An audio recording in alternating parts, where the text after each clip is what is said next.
and also if you make an appointment in advance by telephone whenever you want to see your program officer.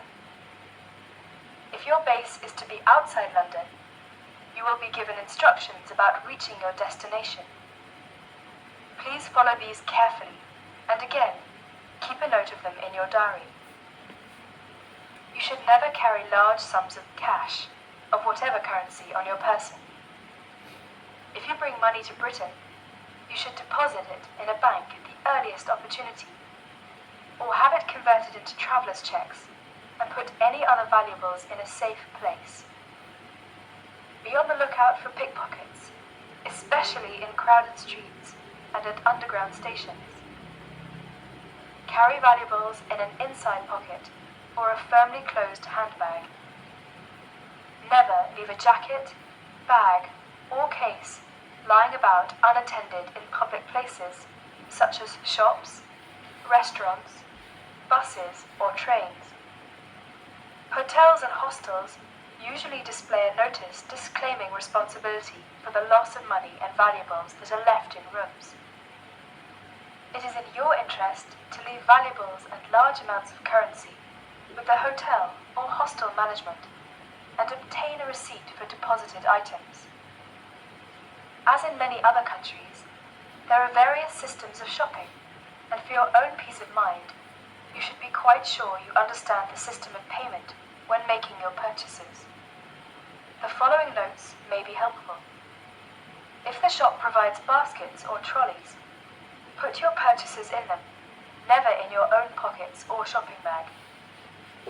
They will be taken out of the basket by the cashier at the pay point, and once you have paid for them, they can go into your own shopping bag. It is always wise to use the shopping basket, even if you are buying only a few items. Baskets and trolleys are likely to be found in the larger food shops. This system is less likely to apply if you are buying clothing, and in this case, you may have to take your purchases or to ask a shop assistant, but you should still never put anything into your own pockets or bag until it has been paid for. Always try to obtain a receipt for your purchases. Some shops do not provide these as a matter of course, but it does no harm to insist.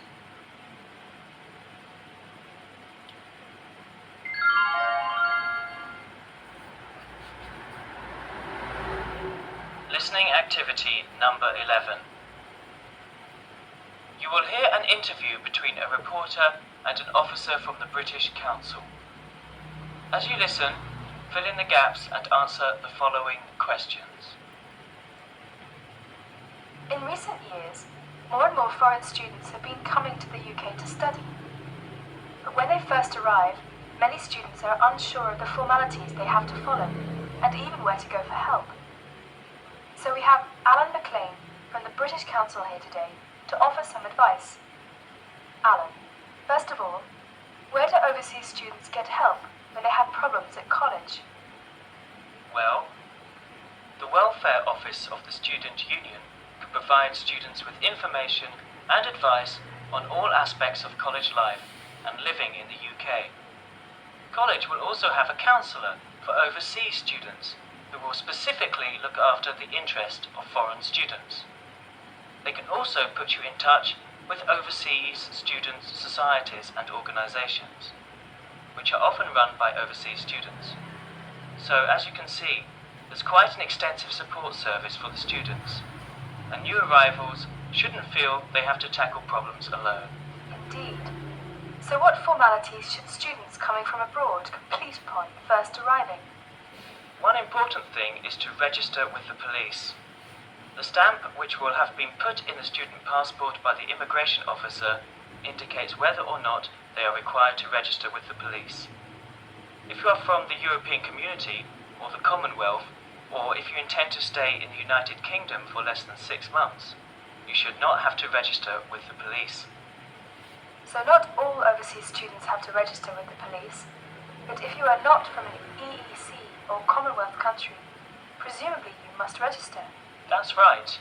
If you are required to register with the police, you must do so within 7 days of arrival in Britain.